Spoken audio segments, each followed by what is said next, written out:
Time now for the week that was. Let's take a look at the top stories that made headlines from across the globe this week. Bishop of Sokoto Catholic Diocese, Matthew Hassan Kukah, has called on Christians to be real models of Christ on earth by reflecting the light of Jesus Christ in everywhere they find themselves. The bishop, in his Christmas message in Sokoto, says Christmas for Christians is not for merriment and enjoyment alone, but allowing the light of Christ to shine in their hearts so as to reflect all that Christ represents in their society.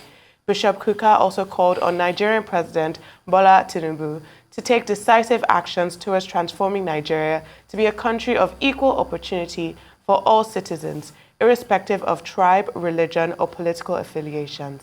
He said the president should look also for a genuine solution to the current economic realities in the country, even as he rolled out his reforms of the Renewed Hope agenda. This is not an easy job for any nation, and there are no shortcuts to nation building. However, the last few years did test our collective resolve to stay united. We have stayed united. Despite the deliberate attempt to divide us, we have stayed united. Now the government must devise strategies for achieving reconciliation, which has continued to elude us as Nigeria, and the moment is now. Our injuries are not invisible. Very many national conferences have been held to chart a way forward for Nigeria, and the trove of our grievances are all there. There is no need for the president or the government to reinvent the wheel, because we have gathered enough data about why we are hot. I therefore call on all Christians in particular in this season to become real models of our faith. Heed the words of Jesus to be salt of the earth and light of the world. The call to be a Christian is not a call to join an association or a club. The 14th century English poet Alexander Pope said, and I quote, "Christ may be born 1,000 times in Bethlehem, but if he is not born in your heart, his birth has no meaning for you." My dear friends, it is Christmas. Sing with Bobby McFerrin. Don't worry, be happy. Well, Merry Christmas.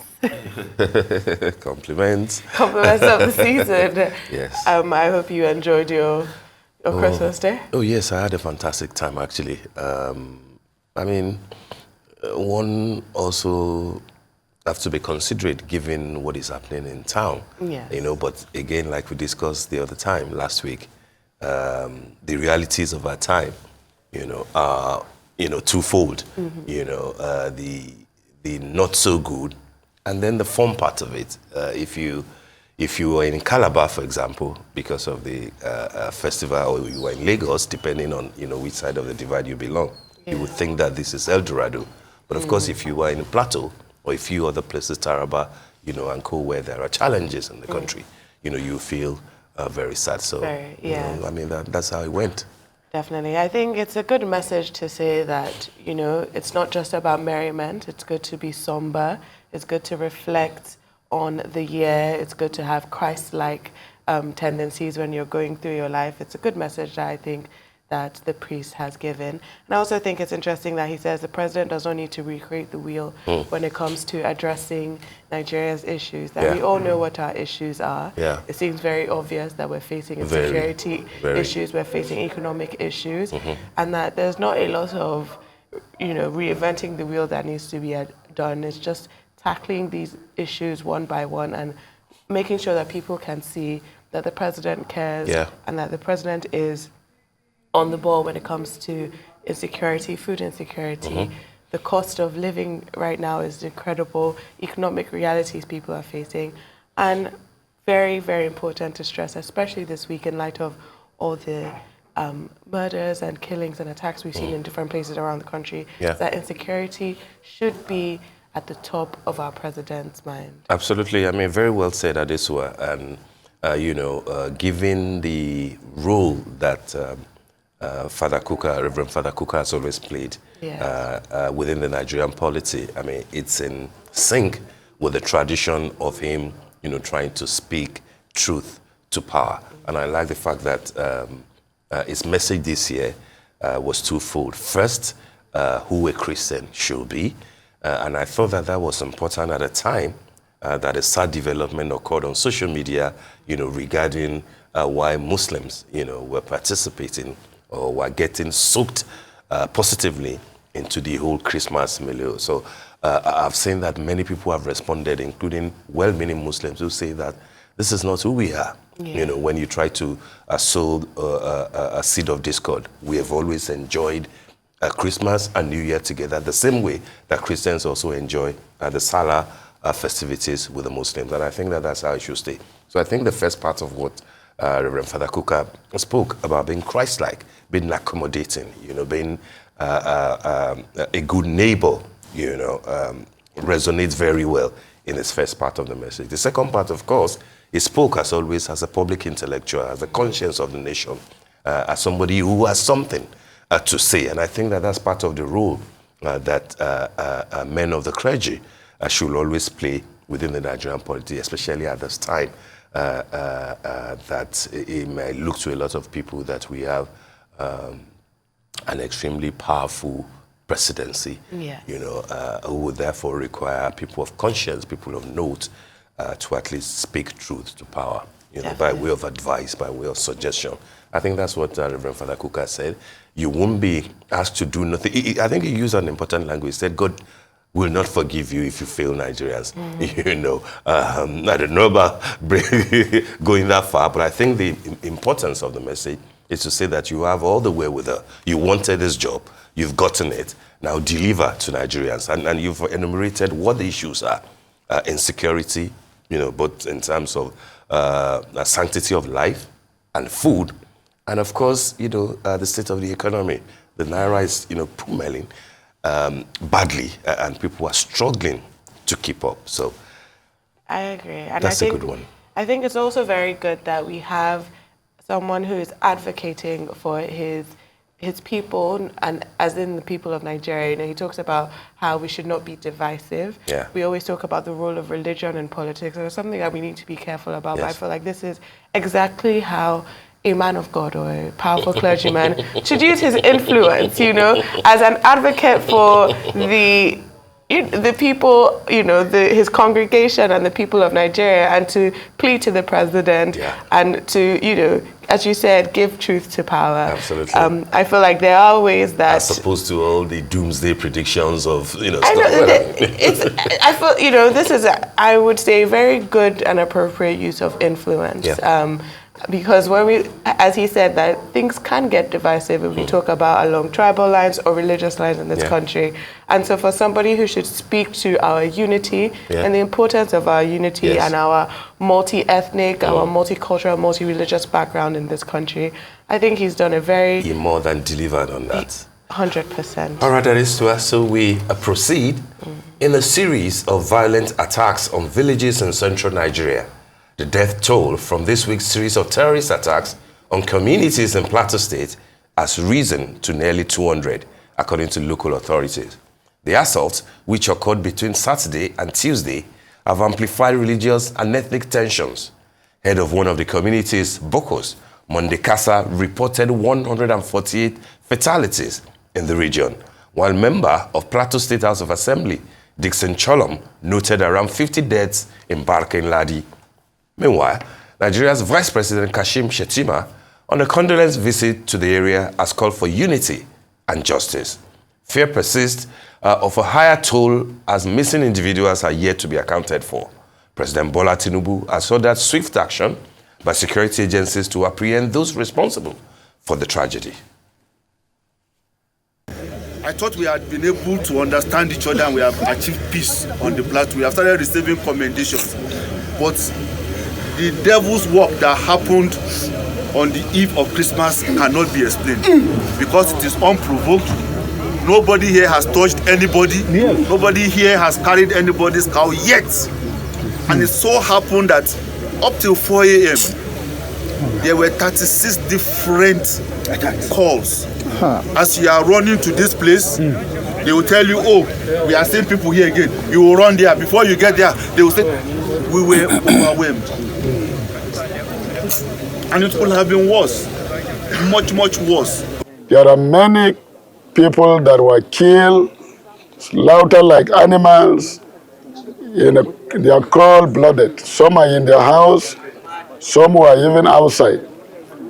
Today, we buried about 150 all over in the zone, and they came to attack them, and they killed them. They burned churches, houses were burned, and the people are helpless. I mean, that's on a somber, sad note, given the how bad it was, and at a time that the whole nation, like the entire world, was meant to be celebrating. And therefore, we must continue to express our condolences to the families of the victims and to the people of Plateau State in general. 3 different local governments, about 20 communities affected in this very horrifying, dastardly act. It's funny to say that it is not new. But then the fact that we're losing so many people almost in the same manner. If you recall, around June, almost immediately after President Bola Ahmed Tinubu came in many communities in Plateau State, close to 100, about 60 or something, were killed. My immediate thought would be to say that in matters of security, the indicators have always been to be very alert to significant periods. If you're a new administration, for example, just before you're sworn in, or immediately after your inauguration, will be one.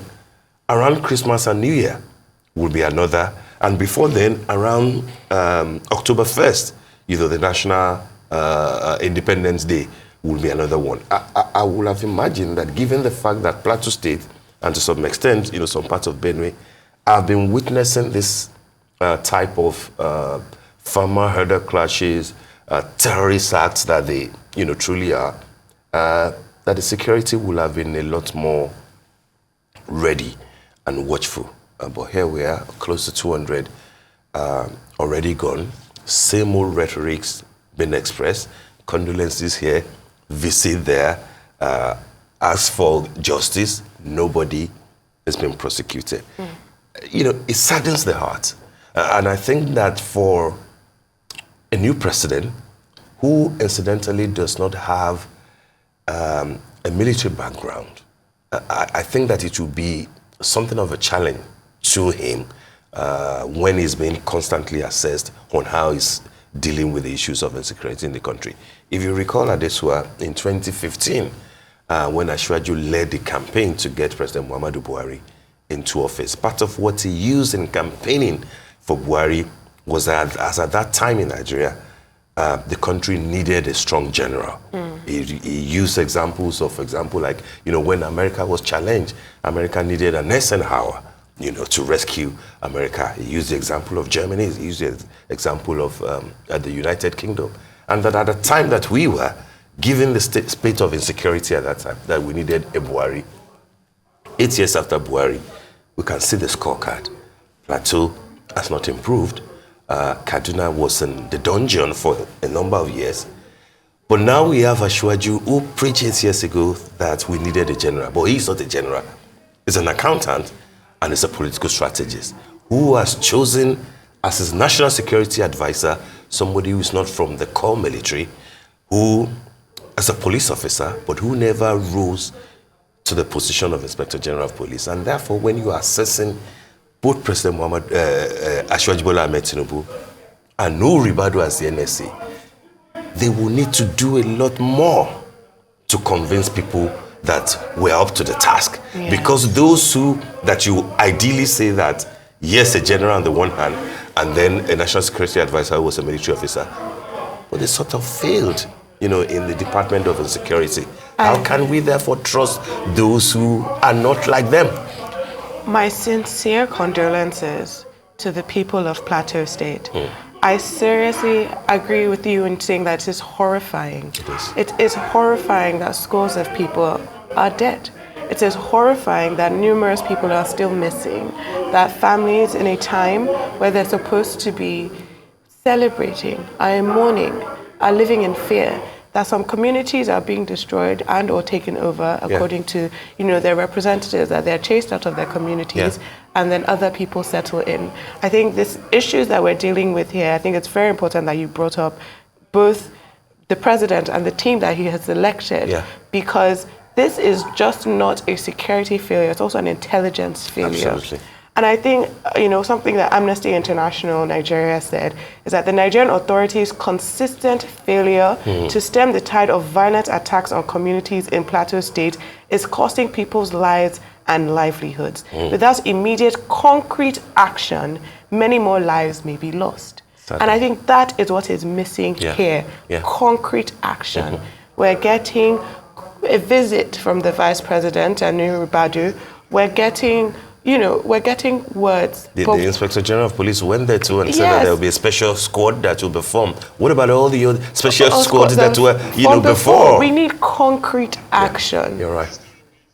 And we also need that these people to be taken care of just like the victims in southern Kaduna. Correct. Yeah.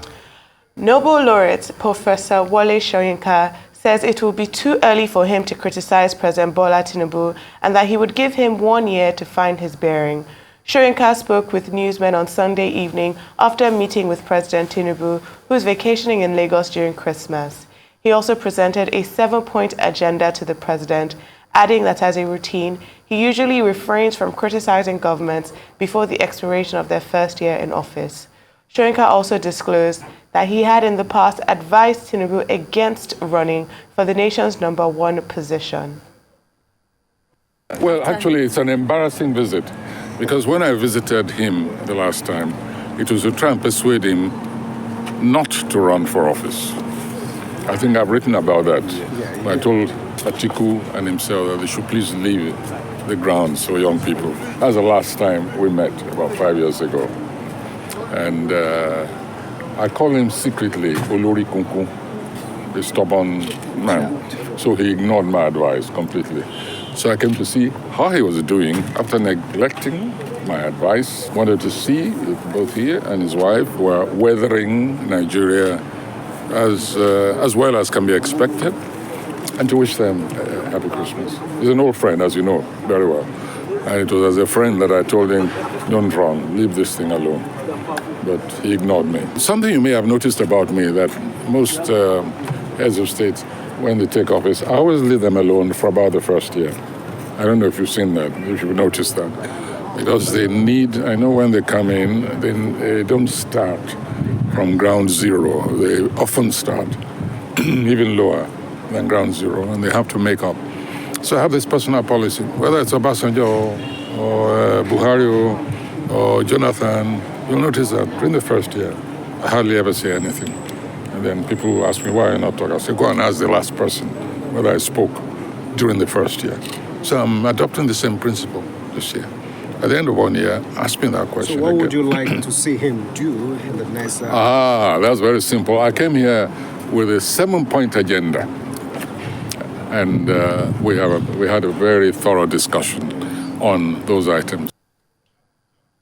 Well, it's less than 1 year into President Tinubu's regime. Yeah. And I'm happily criticizing him, unlike a very wise Professor Wole Soyinka who has more experience with different administrations and different presidents. I like to get criticizing as soon as they enter, just keep them on their toes. What do you... No, for me, I think criticism is not the word, really. I think assessment will be the most ideal word for me. And I do not think that you need to wait till forever before you start, constructively engaging with a new administration. But of course, we have to give it to WF's himself, Professor Wole Soyinka. That's his pattern, that's his tradition. He waits for you to settle down. He wants to see your direction before he starts. And you know that when he starts, just one letter or a write-up or an epistle, alone will be very weighty. Interestingly, by the end of Ashwaju's first year in office, which will be around May 29, by June or thereabout, that Professor Wole Soyinka will be making his assessment of the administration former. Yeah. We will be preparing the literati and the arty communities in Nigeria, especially Lagos and Ogun State, will be preparing for Professor Wole Soyinka's 90th birthday. So it will be an important time for him to really speak about Nigeria and speak about, the Tinubu administration. Of course, we will have Senator Ogunlewe in shortly, who will have an assessment of the first 7 months of the president as a way of looking, setting agenda, for the next year of the president. But what is important to me in what Professor Soyinka said, is that he reiterated the fact that he was not in support of Asiwaju running to be president at the time. A good number of the people in Asiwaju's cabinet were never in support initially. Many people, and they meant well. It didn't have anything to do with capacity or whatever. They just felt that you're the godfather. You've been blessed to an extent that, you've chosen a president, you've chosen vice president, you've chosen governors. But Asiwaju wanted something. He wanted to be there. And I always like to use the reference of Odulaye Aremu, the musician bard of Yoruba in those days, who said, "Unto loda, unloda you." That is what you have always wanted. You now have it. What do you do with it? And I think that's the kernel of what Professor Wole Soyinka would have told Asiwaju Bola Ahmed Tinubu with a 7-point agenda, that we didn't want you to go here, but now you are there. What you said you will become, you have become. But we will wait for 1 year to now to begin to assess you in the areas of economy, in the areas of national cohesion, security, etc. And I think that we can't wait to hear from Professor Wole Soyinka by June, July next year, and of course to celebrate him at 90.